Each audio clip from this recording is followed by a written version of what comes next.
नमस्कार दोस्तों, स्वागत है आपका एक और नई वीडियो में। तो आज की इस वीडियो में हम क्लास 12th के हिंदी का अनिवार्य संस्कृत का पहला पाठ भोजस्य द्वार्यम पढ़ने वाले हैं। अनिवार्य संस्कृत बहुत ही महत्वपूर्ण टॉपिक बन जाता है क्योंकि अनिवार्य संस्कृत से टोटल 14 नंबर के प्रश्न आपकी बोर्ड परीक्षा में पूछे जाते हैं। 7-7 नंबर के 2 प्रश्न रहते हैं, एक गद्य से और दूसरा श्लोक से। दोनों में आपको हिंदी अनुवाद लिखने को आता है। 2 नंबर आपको संदर्भ पर मिलते हैं और जबकि 5 नंबर आपको उसके हिंदी अनुवाद पर मिलते हैं। तो बहुत ही महत्वपूर्ण टॉपिक है, बहुत ही छोटा टॉपिक है, तो इसको जल्दी से कवर करते हैं। तो पहला पार्ट है हमारा भोजस्य औदार्यम। भोजस्य औदार्यम का अर्थ होता है भोज की उदारता, महाराज भोज की उदारता। तथा मतलब तत्पश्चात कदाचित कोई द्वारपाल आगत्य आकर महाराज भोज महाराज भोज से कहता है क्या, देव हे देव, कौपीन अवशेषों, केवल कौपीन अवशेष में, यानी कि केवल धोती में, कौपीन का अर्थ होता है धोती, केवल धोती मात्र में विद्वान द्वारी वर्तते, एक विद्वान द्वार पर आया है, द्वार पर खड़ा है। कौपीन धोती मात्र में अर्थात शरीर पर केवल धोती धारण किए हुए एक विद्वान है जो कि द्वार पर अवर्तते मतलब आया हुआ है, खड़ा हुआ है। इति मतलब ऐसा कहकर, ऐसा कहता है कौन, द्वारपाल। इति शब्द जो है बार बार आता रहेगा, तो अर्थ समझ लीजिए। इति मतलब होता है ऐसा, यानी कि ऐसा, ये किस संदर्भ में हो रहा है कि ऐसा कहकर, कैसा कहकर कि हे देव, कौपीन मात्र में एक विद्वान द्वार पर आया हुआ है। तो ये जो है ऐसा कहकर, ऐसा कौन कहता है, द्वारपाल। तो इसलिए इति का प्रयोग बार बार होगा। यहाँ पर इसका अर्थ समझ लीजिए। राजा प्रवेश इति, राजा क्या कहते हैं, प्रवेश इति, प्रवेश कराओ, इति मतलब ऐसा राजा कहते हैं।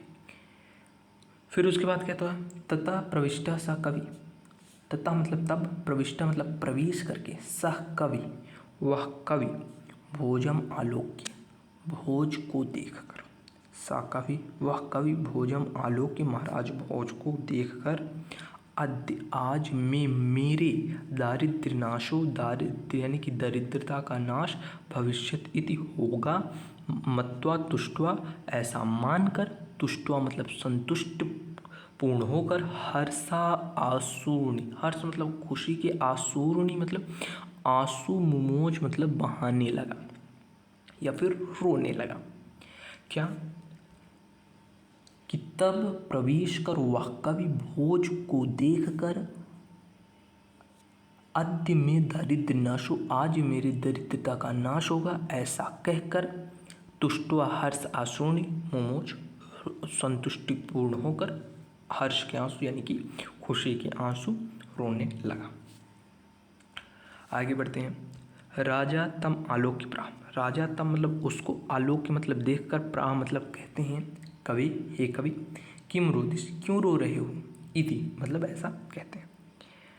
तथा कवि राह, तब वह कवि कहता है, राजन हे राजन, आकर्ण्य सुनिए, मद गृह स्थिति, मद मतलब मेरे गृह स्थिति, घर की स्थिति को सुनिए, मेरी गृह स्थिति को सुनिए।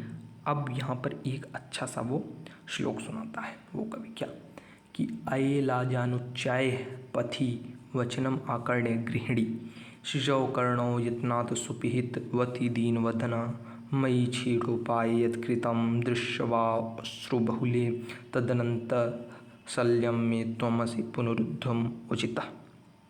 क्या अये यानी कि जब कोई लाजानुच्चय, लाजानुच्चय मतलब लाई बेचने वाला,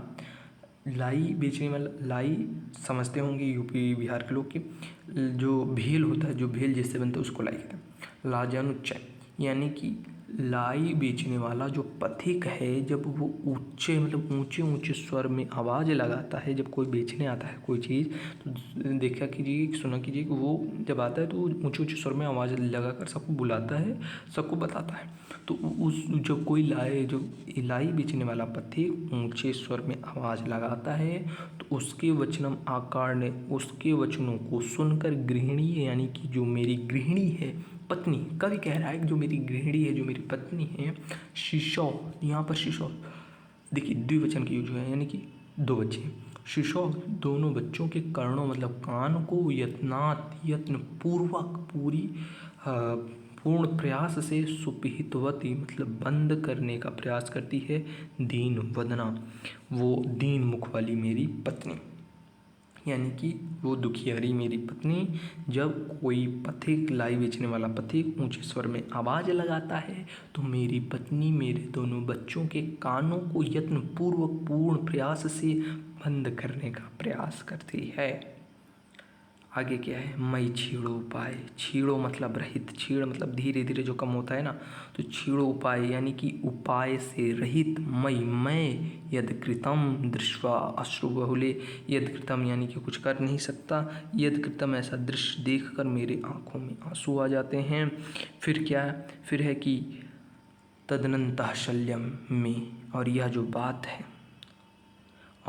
बात है अर्थात मेरी जो पत्नी है वो अपने बच्चों का जो कान बंद कर देती है उस पथिक लाई बेचने वाले पथिक के ऊंचे स्वर को सुनकर। यह जो बात है यह मेरे हृदय में शल्यम मतलब कांटे की तरह चुभती है। तुम ही अर्थात हे राजन तुम ही मेरा उद्धार कर सकते हो, पुनरुद्धम उचिता, आप ही मेरा उद्धार कर सकते हैं। फिर आगे क्या है, राजा शिव शिव इति उदीर्यन, राजा शिव शिव इति ऐसा उदीर्यन मतलब उच्चारण करते हैं। और प्रति अक्षरम मतलब प्रति अक्षर, प्रत्येक अक्षर पर लक्षम दत्वा 1,00,000 देकर, तत्व मतलब देकर, प्रत्येक अक्षर पर 1,00,000 मुद्राएं देकर, प्राह मतलब कहते हैं, त्वरितम गच्छम गेयम तुम तुरंत, गच्छम जाओगे हम मतलब घर को, तुम तुरंत घर को जाओ। त्वद गृहिणी खिन्ना वर्तते, तुम्हारी पत्नी खिन्ना मतलब दुखी होगी। अन्यदा भोजा श्री महेश्वरम नमितुम शिवालयम अभ्यगच्छत, तदा कोपि ब्राह्मणा राजानाम शिव सान्निध्यो प्राह देव। अन्यदा एक दूसरे दिन भोजा महाराज भोज श्री महेश्वरम नमितुम, श्री महेश्वर अर्थात भगवान शंकर को नमितुम मतलब नमस्कार करने के लिए, नमन करने के लिए अर्थात उनकी पूजा करने के लिए शिवालयम अभिगच्छत शिवालय को जाते हैं। तदा कोपि ब्राह्मणा, वहाँ कोई ब्राह्मण राजानाम शिव सानिध्य, राजा को शिव के सानिध्य में अर्थात भगवान शंकर के पास में देखकर प्राह मतलब कहता है देव, हे देव। क्या कहता है आगे देखते हैं कि बहुत ही अच्छा श्लोक ये वाला है कि अर्धम दानवैरिणा गिरिजाया अपि अर्धम शिवास्या हृतम देवेत्थम जगति तले पुरहरा भावे समून मिलति गंगा सागर अम्बरम शशिकला नागाधिपा क्षमातलम सर्वज्ञ त्वम अधीश्वरम त्वम गमत त्वाम माम तु भिक्षाटनम। अर्थ क्या है सुनिएगा, बहुत ही अच्छा श्लोक है कि अर्धम यानी कि आधा, दानव वैरिणा, दानव वैरी यानी कि दानवों के शत्रु, दानव अर्थात असुरों के, दानव असुरों के शत्रु, दानवों के शत्रु कौन थे, भगवान विष्णु। आधा भगवान विष्णु, गिरिजा अपि अर्धम, गिरिजा अर्थात मतलब पार्वती, गिरिजा किसको कहा जाता है, पार्वती को। पार्वती जी को गिरिजा इसलिए कहा जाता है क्योंकि वो हिमालय की पुत्री थी, तो इसलिए उन्हें गिरिजा कहा जाता था। तो अर्थात पार्वती जी अपि अर्धम, अपि मतलब भी, अर्धम मतलब आधा, और आधा पार्वती जी शिव का हरण कर लेती हैं। शिवास्य हृतम, देखिए शिवस्य यानी कि शिव का, हृतम मतलब हरण हो जाता है। यहाँ पर बोल रहे हैं कि जो भगवान शंकर है उनको आधा भगवान विष्णु ले जाते हैं और उनका आधा हरण पार्वती जी कर लेती हैं। अब क्या है, अब भगवान शंकर आधा विष्णु द्वारा हर लिए जाते हैं, आधा पार्वती जी द्वारा। तो इससे होता क्या है कि देवेत्थम अर्थात स्वर्गलोक से जगति तले भूलोक तक, पृथ्वी से लेकर स्वर्ग तक, पुरहरा मतलब भगवान शंकर के अभाव समून मिलत देखने को मिलता है। क्या बात है कि भगवान शंकर को आधा विष्णु जी हर लेते हैं और आधा पार्वती जी, जिसके कारण पृथ्वी लोक से स्वर्ग लोक तक भगवान शंकर का अभाव देखने को मिलता है। आगे बात क्या है आप समझिए, भगवान शंकर गायब हो गए, भगवान शंकर का तो हरण हो गया, उनके सिर पर गंगा माँ, चंद्रमा और उनके गले में नाग वासुकी जो कि नागों के राजा थे, वो सब अब कहाँ जाए, उन सब के बारे में चर्चा हो रही। तो उस पर क्या कहता है वो कवि कि गंगा सागर अम्बरम, गंगा सागर में चली गई, अम्बरम आकाश में, शशिकला, शशिकला अर्थात चंद्रमा, गंगा सागर में चली गई, चंद्रमा आकाश में चले गए, नागाधिपा, नागाधिपा मतलब नागों के राजा, नागों के राजा अर्थात वासुकी, वो क्षमातलम, वो कहाँ चले गए, वो चले गए क्षमातलम, क्षमा मतलब पृथ्वी, तलम मतलब पृथ्वी के तल में यानी कि भूतल में, अर्थात भूतल में चले गए, पाताल लोक में चले गए। सर्वज्ञत्व, उनकी जो सर्वज्ञता थी, भगवान शंकर की जो सर्वज्ञता थी, वो अधीश्वरम त्वम गमत, वो हे ईश्वर, हे राजन, वो आपके अंदर चली गई। उनकी जो सर्वज्ञता थी वो आपके अंदर चली गई। वो जो पंडित थे वो महाराज भोज से कहते हैं, जो उनकी सर्वज्ञता थी वो आपके अंदर चली गई है। और माम तो भिक्षाटनम, और मेरे हिस्से में तो उनका भिक्षाटन आया। भिक्षाटन यानी कि भगवान शंकर क्या थे, वैरागी थे, वो भिक्षाटन करते थे, वो भटका करते थे। तो वो जो उनका भटकना है, जो उनका भिक्षाटन है, वो किसके हिस्से में आए, उस पंडित के हिस्से में आए, जो पंडित ये श्लोक राजा को सुना रहा है, ऐसा उस पंडित का कहना है। इस पर क्या करते हैं कि राजा तुष्ट, राजा संतुष्ट होते हैं, और तस्मय मतलब उसको प्रति अक्षरम, प्रत्येक अक्षर पर लक्षम ददो, 1,00,000 मुद्राएं देते हैं, प्रत्येक अक्षर पर 1,00,000 मुद्राएं देते हैं। सेम ऐसा केस पिछले वाले श्लोक में उस कौपिन अवशेषों के जो कवि था उसके लिए हुआ था, उस विद्वान के लिए हुआ था, उसको भी प्रत्येक अक्षर पर 1,00,000 मुद्राएं देते हैं, इनको भी प्रत्येक अक्षर पर 1,00,000 मुद्राएं देते हैं। फिर क्या है, अन्यथा एक दूसरे दिन राजा समुपस्थिताम सीता, राजा समुपस्थिताम मतलब सामने उपस्थित, सीताम प्रा, सीता से कहते हैं, राजा भोज एक अन्य दिन सामने उपस्थित सीता से कहते हैं। यहाँ पर उन सीता जी की बात नहीं हो रही है, सीता माता की बात नहीं हो रही जो रामायण से संबंधित है, यहाँ पर एक दूसरी सीता माता है उनकी बात हो रही। तो राजा सामने उपस्थित सीता से कहते हैं, क्या कहते हैं कि देवी, हे देवी, प्रभातम वर्णय, प्रभात का वर्णन करो, प्रभात अर्थात सुबह, भोर का वर्णन करो, इति मतलब ऐसा कहते हैं। अब क्या है, सीता प्रा, सीता कहती हैं, क्या कहती हैं, विरल विरलाः स्थूलस्ताराः कलाविव सज्जनाः मन इव मुनेः सर्वत्रैव प्रसन्नं भूनभः अप्सरति च ध्वान्तं चित्तात् सतम् इव दुर्जनः व्रजति च निशा क्षिप्रं लक्ष्मीरनुद्यमीनामिव। क्या समझिए, विरल विरला मतलब कठिन हो रहा है, विरल मतलब कठिन, धीरे धीरे कठिन हो रहा है, यानी कि धीरे धीरे कम हो रहा। क्या, स्थूल तारा, जो बड़े बड़े स्थूल तारा, तारे थे, जो बड़े बड़े तारे थे, वो धीरे धीरे दिखना उनका कम हो रहा है, यानी कि वो अब कठिनाई से देखे जा पा रहे हैं, यानी कि उनकी जो प्रकाश थे वो धीरे धीरे कम हो रहे हैं, तारे गायब हो रहे हैं धीरे धीरे। कला इव सज्जना, जिस प्रकार कलयुग से सज्जन गायब हो रहे हैं, जिस प्रकार कलयुग से सज्जन व्यक्ति गायब हो रहे हैं, उसी प्रकार ये बड़े बड़े तारे धीरे धीरे गायब हो रहे हैं। मन इव मुनि सर्वत्रैव, जिस प्रकार मुनि का मन, जिस प्रकार मुनि का मन सर्वत्र प्रसन्न रहता है, सदैव प्रसन्न रहता है, ठीक उसी प्रकार प्रसन्नम भूनभः, भूनभः, भू यानी कि पृथ्वी, नभः मतलब आकाश, धरती से लेकर आकाश तक संपूर्ण तरफ प्रसन्नता फैली हुई है।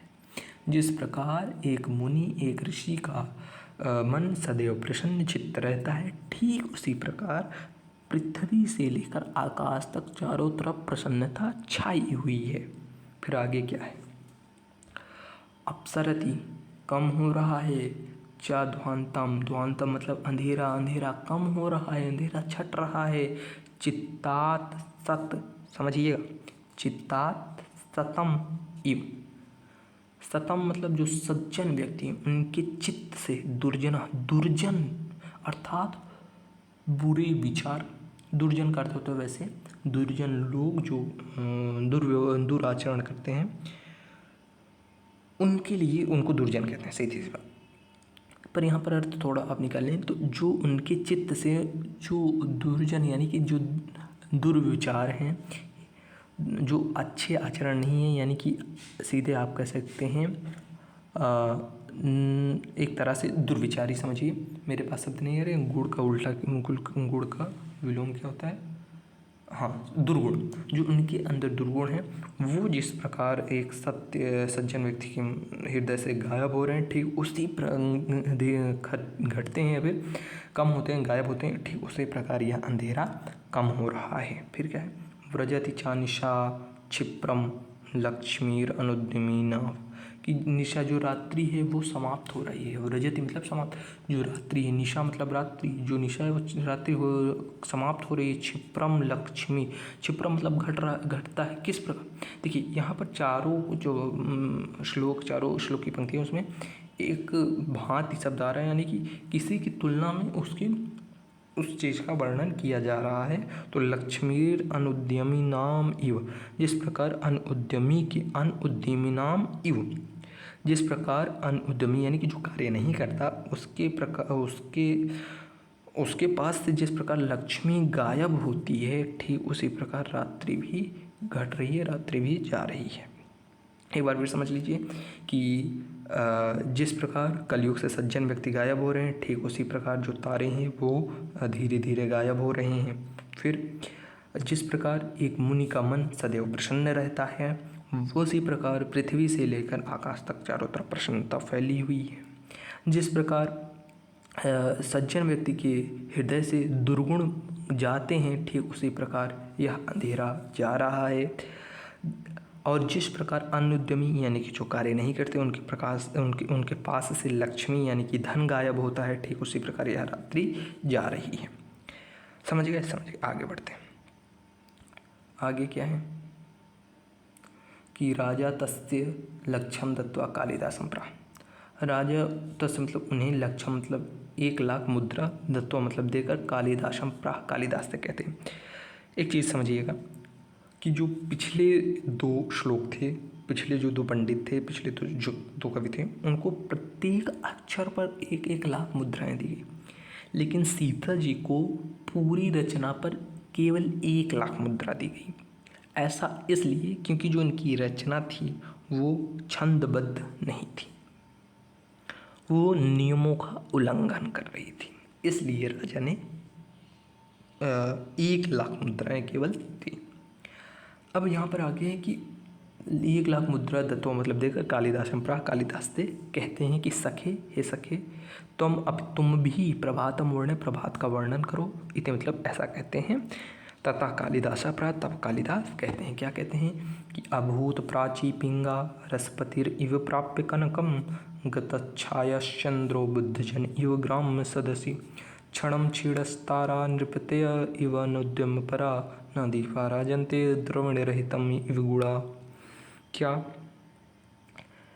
कि अभूत सुशोभित हो रही या फिर हो रही है प्राची, यानी कि प्राची मतलब पूर्व दिशा। पूर्व दिशा कैसी हो रही, पिंगा कैसी हो रही पूर्व दिशा, पूर्व दिशा पिंगा मतलब पीली हो रही है, एक तरह से आप कह सकते हैं स्वर्णिम हो रही है, स्वर्ण की तरह सुशोभित हो रही है। रसपतिर इव प्राप्य कनकम, जिस प्रकार कनक मतलब जो सूर्य की रोशनी है, कनकम मतलब स्वर्ण, कनक मतलब स्वर्ण होता है, स्वर्ण की भांति सूर्य की प्रकाश की किरणें जब प्राची दिशा में फैल रही हैं तो वो मानो सोने की तरह चमक रही हैं। जो प्राची दिशा है वह एक तरह से पूरा सोने की तरह, प्राची दिशा में सोने की जो चमक होती है वो फैली हुई है मानो सूर्य के प्रकाश से।